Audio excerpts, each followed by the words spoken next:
Hello, it's Flex. You're watching Build Series Sydney, and I'm so hyped to be chatting to Allday, who's here to announce his brand new album, Starry Night, over the phone. Give it up for Allday. How are you going? I'm very well, thank you, Flex. It's a good standard. Now, Starry Night over the phone. Van Gogh reference. Am I wrong?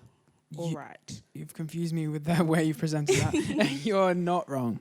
Oh, Yeah. good. So tell us So more you're about right. that. How does Van Gogh tie into the brand new album? How does he tie in? So the name, he ties in through the name. To be honest, I just thought I saw Starry Night over the Rhone. So there's the painting, the Starry Night, which is the famous one, but there's also Starry Night over the Rhone. It's a river. Right. Did you know that? I did not. It's not as good as Starry Night, but it's still shout out good. to Van Gogh. We still love your work. Yeah, so I thought, as soon as I saw that title, I thought, oh, that's interesting. Maybe I could call something Starry Night over the phone. And then that's the sort of... So I have like a list of titles. And then when something applies to it, I'm like, we'll use that. A list of titles for album names or song names or Songs, anything? albums, bands.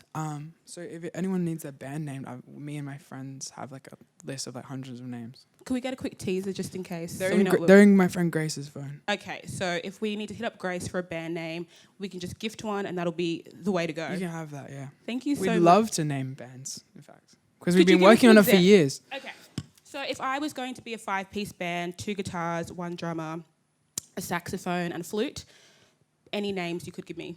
We need to go into the list. But we could give you a beat. We could present you a lot. Okay, Yeah. I appreciate that. Well, in the meantime, let's jump back into the album. It's your 3rd studio album. It's the first one you've made as you've moved to LA, which is a huge deal. Can you tell us a little bit more about it? About the album? Yeah. Well, I mean, I suppose I moved to LA and then, like everyone does. And then I was in it. So I think the songs, they're not all about me, but I was thinking about like being away from my family and my friends and being in LA because I didn't really know anyone. I had one friend who I grew up with who happened to live in LA, which is really cool. And so I was just sort of there, and then I was like, oh my God, I've actually just moved to another country. So it took me a while to get started and find the right people to work with. And then the songs just came out really sad because I was just like, I wasn't actively sad, but when you're writing, you're writing from not your conscious brain, you're writing from like something else, you know? So probably the parts of you that you don't even know how to access. So you're saying that as you were writing, you were surprised to find that the subject matter was quite sad, but you weren't feeling sad. No, I was feeling fine, but when I look at it, I'm like, oh, there was some part of you that was really struggling to adjust. So what encouraged the move to LA for you? On a personal level, I think I just wanted to, this isn't very exciting, but I just thought, oh, it'd be nice to live in another country in your life. That's it? That's it. And LA, of all the places on the whole map, LA was the one that you were like, that's got to be it for me. Well, I had a visa from my label to live in America, and it's only one flight from LA to Australia. Not many people listen to me in America yet, so that would be nice to get that started. I actually wanted to move to like London or somewhere, but that's too far away. So that's that's my reasoning. So how are you finding it cracking into the American market? You said not many people listen to you, but that's okay. So how are you finding it generally? Like, what are the key differences between there and Australia? The key difference is Americans are just a bit, I don't want to say weird. Oh, okay. Can I say that though? Say how you feel. Like, I don't know. I like, it's just a different culture. So it took me a while. I feel happy that I've moved there and I've been able to, I think understanding a culture of a country or people is so, it's just a feeling more than a way to, like, I can't describe it, but being Australian, we inherently understand how to communicate with other Australians. Absolutely, yeah. And being in America, I now am getting more of a grip of how to speak to those people. And what are you discovering? Well, I'm discovering people don't people, they're more upfront, they're more, or maybe more, Australians are more likely to tell you the truth. Or if they don't want to talk, in LA especially, if they don't want to talk, if someone doesn't want to talk to you in Australia, they're just like, look the other way. you know? Mm-hmm. Or we'll just be like, oh, that's it for me in this conversation. Yeah. Americans have more of a sort of I don't know. The things are so like subtle, but it looks like the same country, but it's really not. You know, it's very different. Maybe that's the privilege of an Australian moving to LA. You get to see the world from a different lens. Yeah. Can't tell from the movies. The buildings are the same. People, Very not different. quite. Yeah. But there are a ton of Australians in LA. Have you found like your Australian home away from home? Little clique, yeah. I live with Phoebe Starr, who's Yeah. like a Sydney singer, and Grace, like Morat. Yeah. So sometimes I forget I'm even in America. What? It's just like, you know, a bunch of Australians, yeah.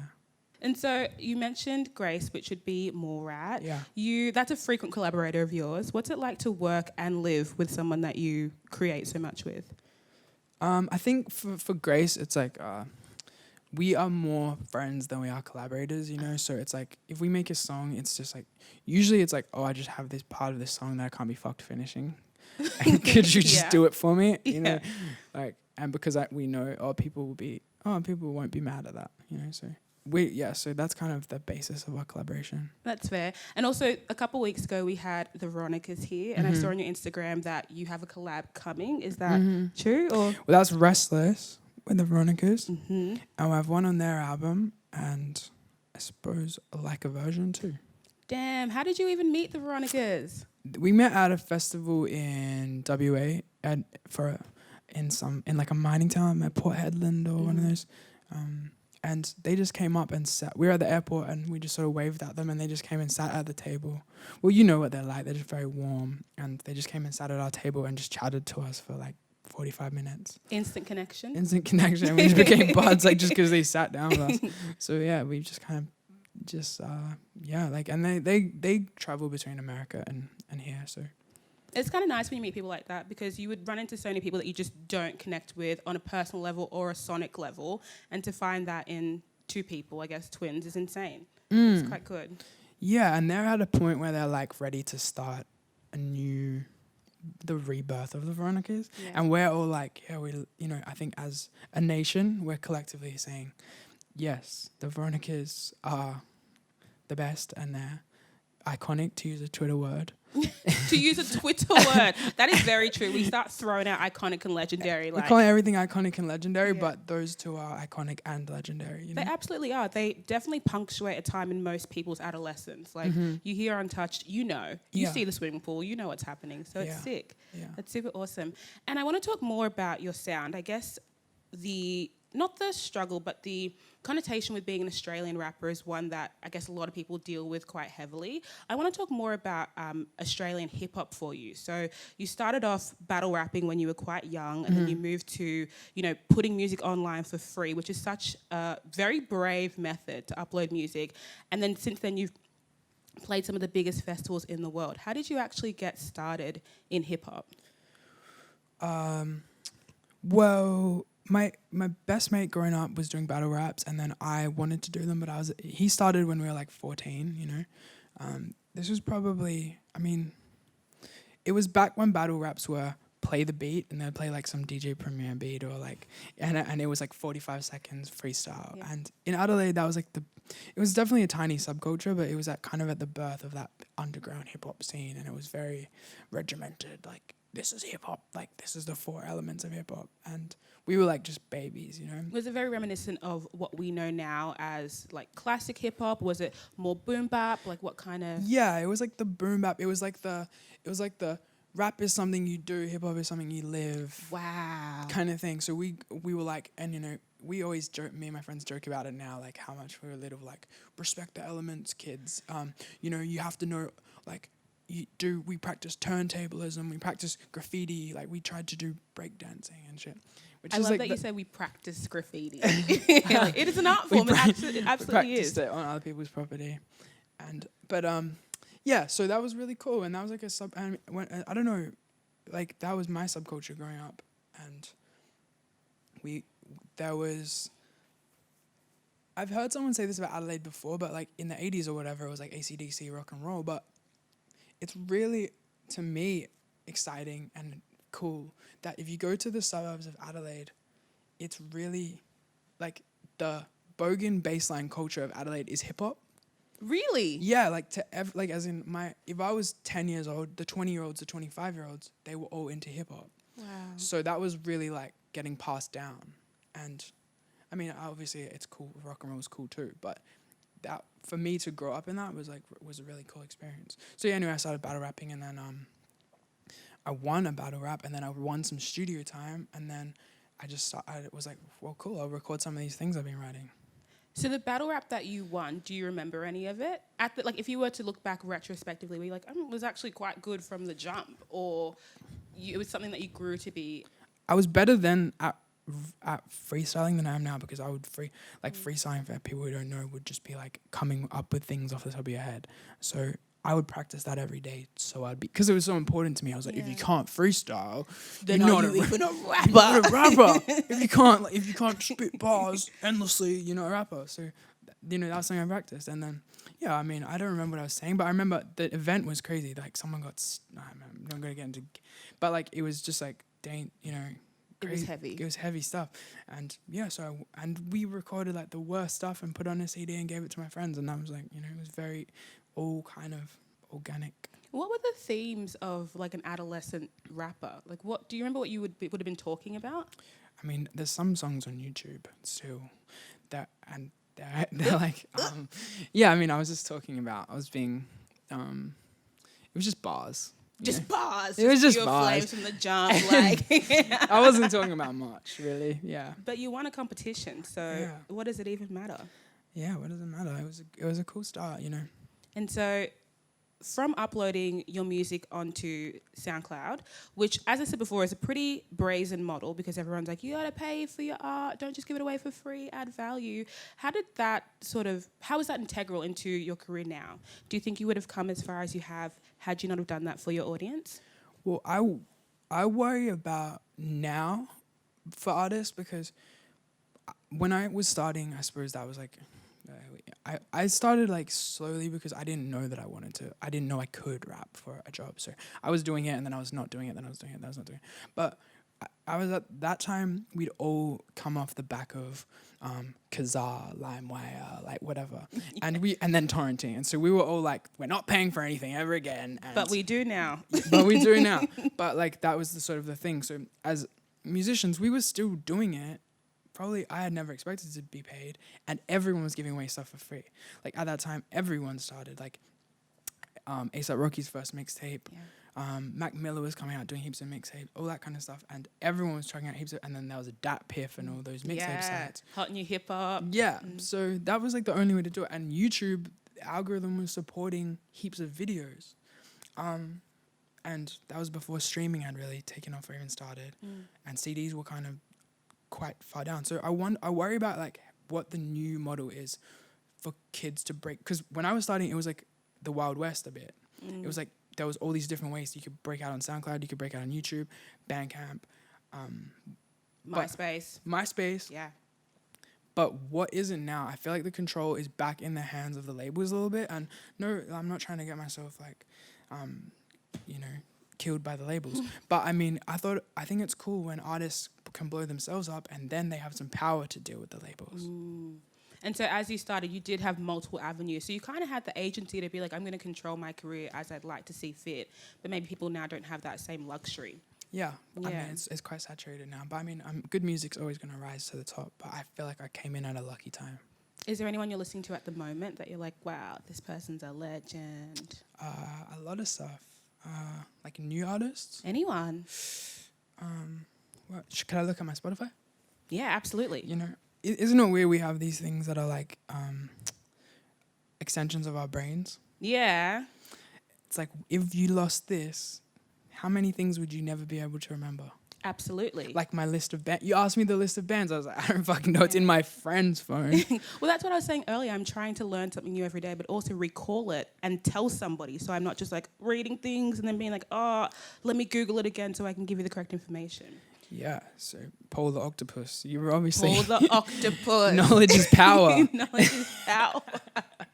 I'm very serious on that. Okay. So Fortunes. Yes. They have a Melbourne-based, right? Melbourne-based from New Zealand. They're really sweet boys. I'm listening to that EP, but their song Body Clock in particular.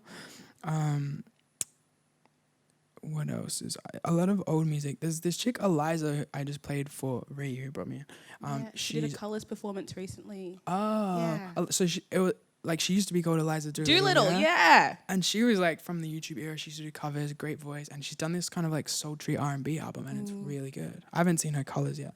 You know who did a good Colors? Doja Cat. Absolutely. It sounds like the track. Sounds like the real track. I like her redemption arc. But let's talk about your tour. We can get into that at another day. But let's talk about your tour. You've got Morat as well, East. Yeah. And was there one other artist? And Jackson, JXN. How did you pick them? Why did you pick them? Tell us more about them. I mean, Morat, I could tell you a lot about Morat. But, I mean, that's just because we like hanging out. East, she came on tour last time I brought Japanese Wallpaper, and I think she was touring singing Japanese Wallpaper, and we kind of became friends through that, and she's just a really cool artist, good songwriter.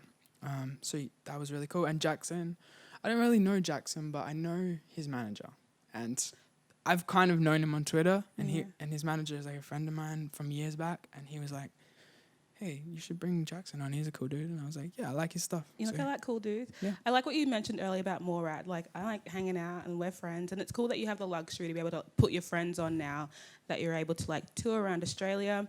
What do you reckon you would have been doing if rapping didn't take off for you? You ever thought about that? Is it too deep? Yeah, I mean, I wonder. I mean, this is going to surprise you because, but I was actually trying stand-up comedy before rap. Or at the same time as rap. But I don't think that would have worked out. Why not? Because I wasn't doing tremendously well at it. And I didn't like the pressure of trying to be funny all the time. You know, that's tough. And when I quit, I was like, thank God, if I never want to try to be funny again, I never have to, you know.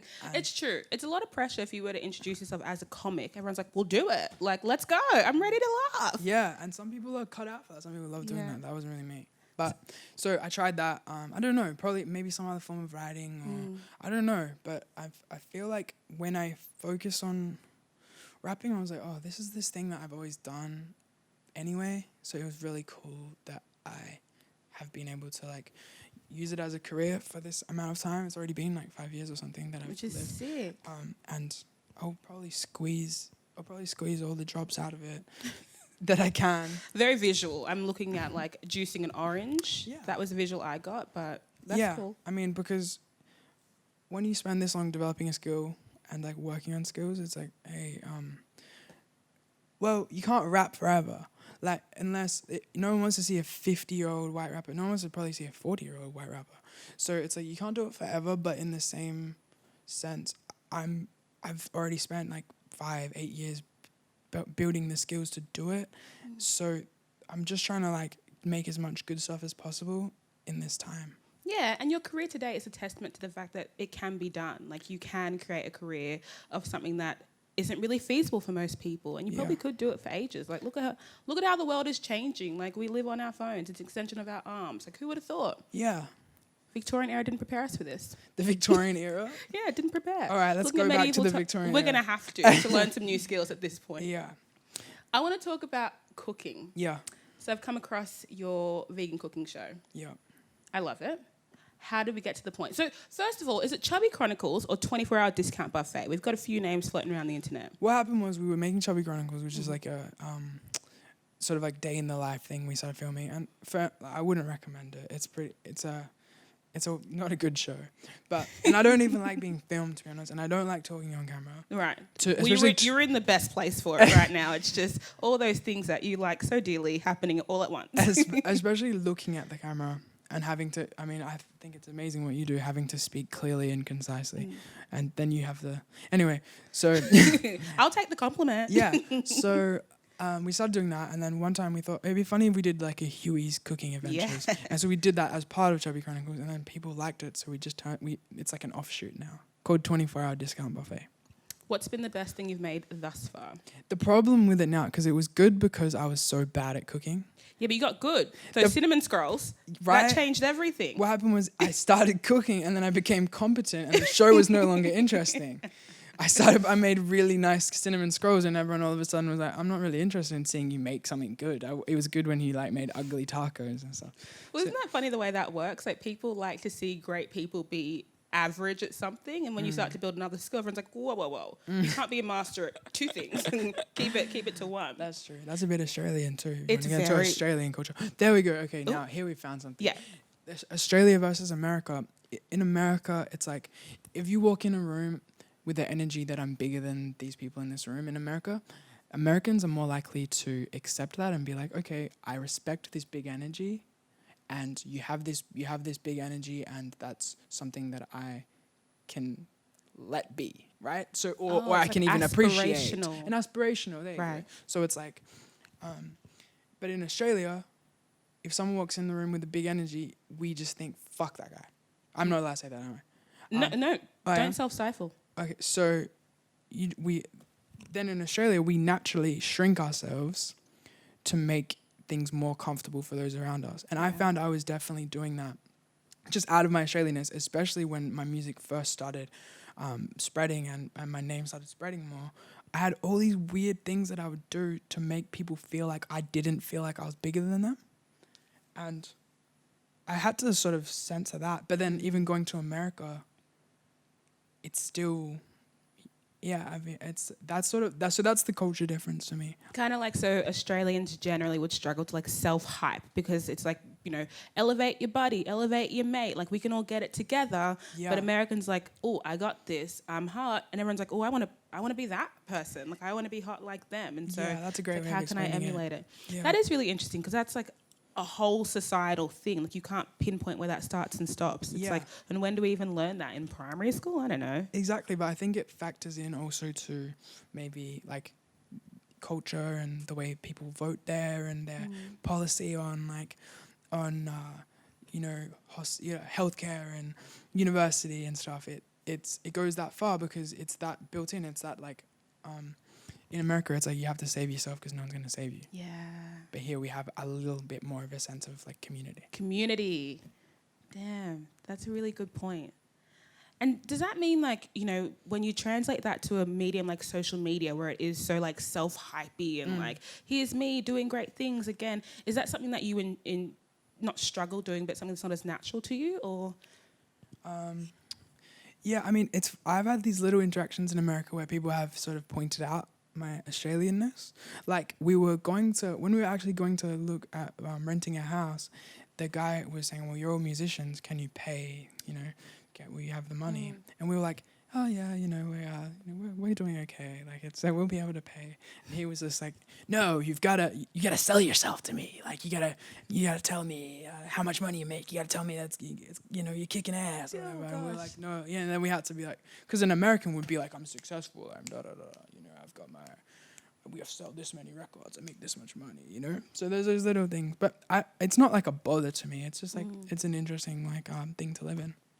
And it makes you probably more mindful about how the world works around you, because if you were stuck in the idea that, you had to kind of minimize yourself to seem more palatable, then you probably wouldn't be able to transition very well into America. Exactly. Yeah. I feel like I've probably waxed poetic on this subject long enough. Waxed poetic. Is that a saying? Do people say wax poetic? I feel like that goes back to the lyrical battle rap thing. Oh, I'm about to wax poetic. I thought it did.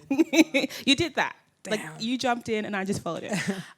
I came across this thing on your Instagram, and I just want to quickly, acknowledge it, and you can let me know. So I have this theory that your mum is your social media ghostwriter, because I've seen this post that Lucy made. Lucy's Tom's mum. She sent you an email and said, in my opinion, it'd be worth doing one more photo to post on Instagram to remind your fans that days are running out to vote for Wonder Drug. Perhaps write on a scrap of paper and hold it up. Yeah. She did all that, which makes me think that everything else that's funny is just Lucy. Is her. She's the funniest lady, my mum. She's like a big crack up. Like I'm spending a lot of time in Allday now since being like I've my visa ran out for America, so I'm here for like a month. But she is the cheekiest, funniest woman. But she does occasionally send me tips for music. What has she said in the past? I'm ready to hear this. It's often emails, and it's just sort of like social media. I think she worries that I won't like sell enough records and stay afloat or whatever. So she's like, oh, you should do some more posts, nice pictures with your face, and da-da-da-da-da. She's not wrong. People love that. That's strategy 101. Yeah, and and then she just worries about that. But she was always really cool growing up. That she just said, whatever you do, as long as you're working hard. And I think she's a really creative person, but she grew up in, like 70s, 80s Australia, where there wasn't that many opportunities to pursue those sort of like airy-fairy things like music. Yeah. And do you find that she resonates with your music at all? She understands where you're coming from? Is it all news to her when she's listening to it? My mom definitely gets it. She actually said she wants me to play one of my songs at her funeral, which is macabre as well. We'll see where I get it from. There's a running theme. Yeah, but she does. And then she even went through a phase of like she said, "Oh, I'm gonna start writing poetry too, and you can see if you want to use it for songs." So she started sending me poems to my email, and just like she'd write a poem a day and send it. That's a good lesson. Yeah. To like flex your creativity. I know a ton of creatives who wait until the big project to finally put the work in, but a poem a day. Yeah. And it was really cool because that was like you transition to it, that your adult relationship with your parents and being able to like bond over creative stuff and words was like it's really new for us. Because growing up and just being like she was a single mother, it was just like her yelling at us and us yelling at her. Yeah. Just like that type of house. Like, yeah, you get go relate kind of thing. And that was the bulk of the relationship. Yeah. And that works for a time, and then you turn into an adult and you're like, well, I would like to connect with you on another level. Could we do that? Well, we've got some Q&A questions for you on the topic of connecting. Yeah. I'm going to start with mine because, I'm here. Who is writing a Wikipedia page? I don't know. Just people. Okay. Who writes any Wikipedia page? Well, I don't know. I don't have one. But so I was going through it. A ton for career, just like stacked accolades, a lot of information. And then we get to personal life. And it says, and I quote, I just don't want to get this wrong. Tom is a vegan. He now lives in LA, California as of 2017. That's the bulk of it. Yeah. Who's copywriting this and what else would you add if you could? Yeah, I mean, what do I have about me? All of the interesting stuff I put in the songs. Ooh. I mean, that's fair. But just one thing? Me. Just one thing that you're like, you know what? They should stand to know that I, Tom, am a vegan who lives in LA. And I like to... What do I do in my days when I'm not writing? I'm really into the NBA. There we go. We got it. I was holding my breath and I couldn't hold it for any longer and we got it. The NBA. Yeah. Sick. That's what, podcasts help you get to sleep, yeah?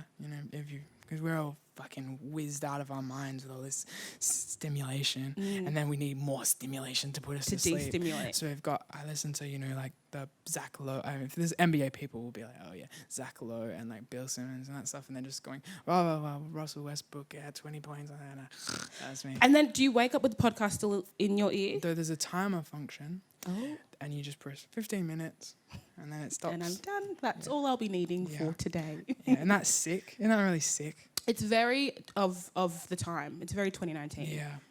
I remember that once, like when Bluetooth headphones were really in, just like the single, like corporate energy ones. And I was like, the world isn't even ready for this. Like, how do we get to this point? And now everything is wireless. Yeah. Everything is wireless. Yeah, it's insane. EMF, man. You gotta watch out for that stuff. We'll get into it. We'll get into it. But we have some audience questions for you. The first one is from M, and they've asked, now that you've moved to LA, what do you miss most about Australia? It's a food thing. I miss pie. I mean, I'm vegan, but I miss like I have lentil pie. They taste the same lentil pies or like nut sausage rolls or whatever. I just miss those little bits of cuisine. I mean, I wouldn't call it cuisine exactly. I think it's cuisine. Is it? It's local to Australia. Yeah, Darrow cuisine. Yeah, claim it. It resonates. So I miss that stuff. Or like, I'm not even a Vegemite guy really. I'm more of a Promite man. I know there you go. That's sick stuff. I'm giving away too much. This is why I don't say too much about myself. That should go on the Wikipedia. Because people think I'm a sicko. Why Promite? Well, it has more. There's an interesting flavor. Is it a British thing? We'll ask Sam. Do you know what Promite is? All right. It's not don't bring me down with you. I never heard of Promite. I don't know it. Well, there you go. It's got a different flavor. And let's talk a promite to vegan butter ratio. What's happening there? I'm real strong on the promite. I had a feeling. Oh. I had a feeling. You gave me a vibe. Well, I didn't want to jump in. But I've seemed salty. That's funny. That's quick. That's not what I meant. I just meant, okay, it is. The comic in you is jumping out, and I'm going to let you sit into it. I like it. What is the story behind your Instagram handle, Chubby Boy? I was just a chubby kid, and my dad used to call me Buddha Boy when I was growing up. But I didn't want to call myself Buddha Boy because I thought the God connotation was a bit much. So that just became Chubby Boy. Yeah. We've got a question from Nav here. With such a deep rap and hip hop culture in the US, do you think the industry takes Australian rap music seriously? No, and nor should they. No, and I'll stop there. And there's lots of good stuff coming out of Australia now. The weird thing is, I've been on a kick of writing songs where I'm singing and writing. Like, I haven't made a particular effort to make music that will work there. I've just I could, but it feels contrived. I don't make a particular effort to make music that is particularly Australian or particularly American. I just make the music to make music. If I made, the sound of the moment in that subject matter of the moment, I would have a much easier time. But that's just not how I work. Have you always felt that way about creating, or that's something new that you've settled into? Well, that's something new because when I started, I'm going to try to say this as quickly as possible, but just because I know I've been waffling and I have to stop myself. Oh, don't self-stifle. We got time. So when I started, it was rapping just as therapy, writing stuff down, and then it became a thing all of a sudden. Oh, this song's getting on the radio. That's cool. Hey, this manager has hit you up. Hey, what do you want to do with this music stuff? Oh, this could be a career. Then all of a sudden, the next year, I thought, I've got to get another song on the radio.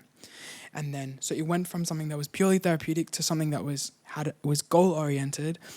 And then it was goal-oriented for a minute. And then I started having the things that people want. And I was like, that was probably after Startup Cult. And I was like, okay, so I'm at the festival, I'm at this. The girls that I wanted to be interested in me, some of them will be interested in me now.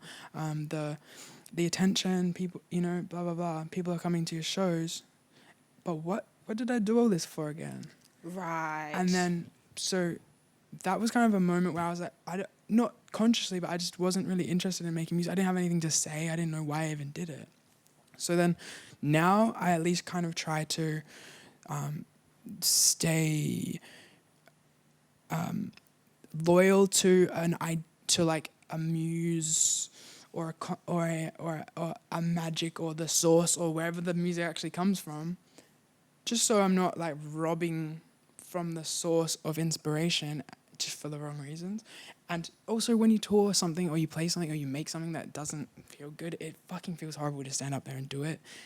I mean, and I love pop music, but there's certain pop music that feels natural and you can feel it in the song, and you hear it on the radio and you go, wow, that's just a beautiful song. And then there's certain pop music you go, they weren't even, like, they didn't care about this. It was just like a mathematical equation.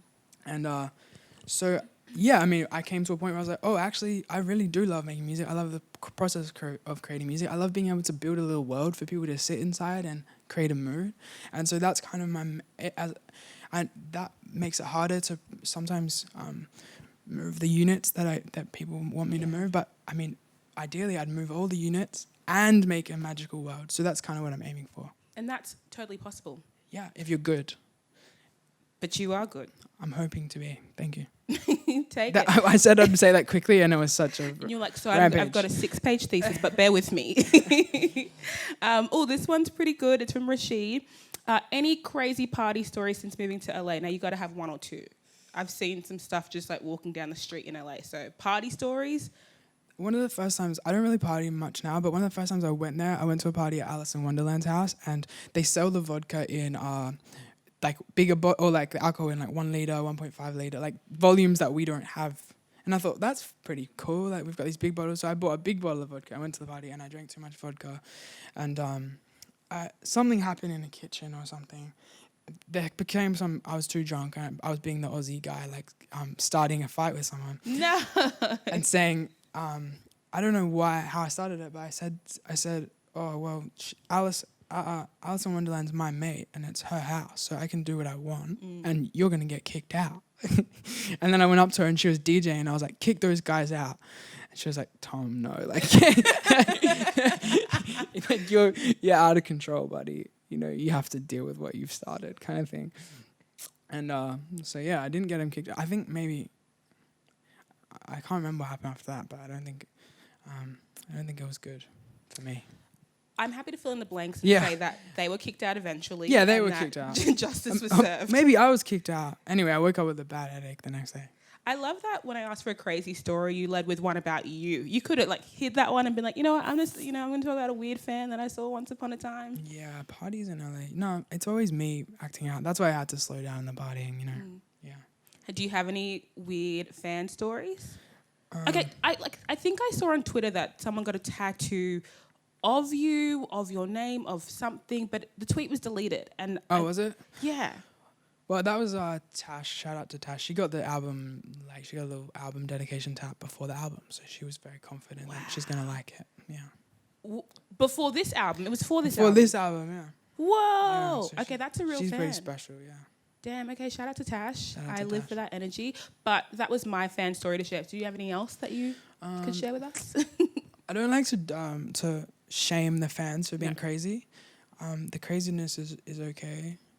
The tattoos, sneaking back. There was someone who used to a little bit stalk me, and she used to come, and she used to see me in we'd be playing a couple years ago, playing a pub in far WA, and then playing a pub in rural New South Wales, and then she'd be at all of them.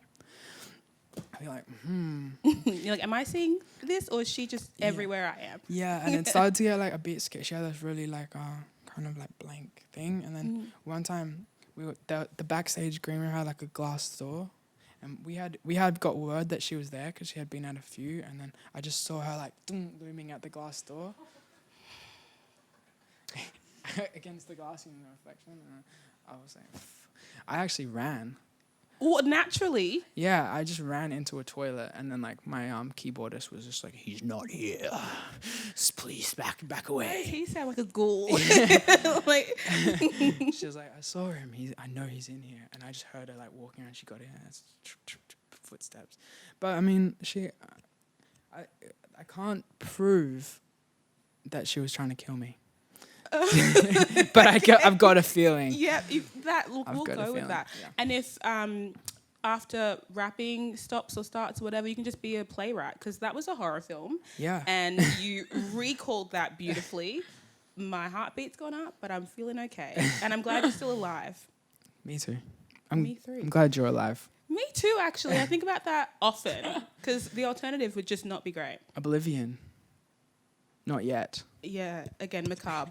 There's vibes. Sydney people, macabre. Man, you bright, sunny Sydney people. Well, thank you so much for spending some time with us. I hope you come back. It'd be awesome to touch some more macabre topics. That'd be great.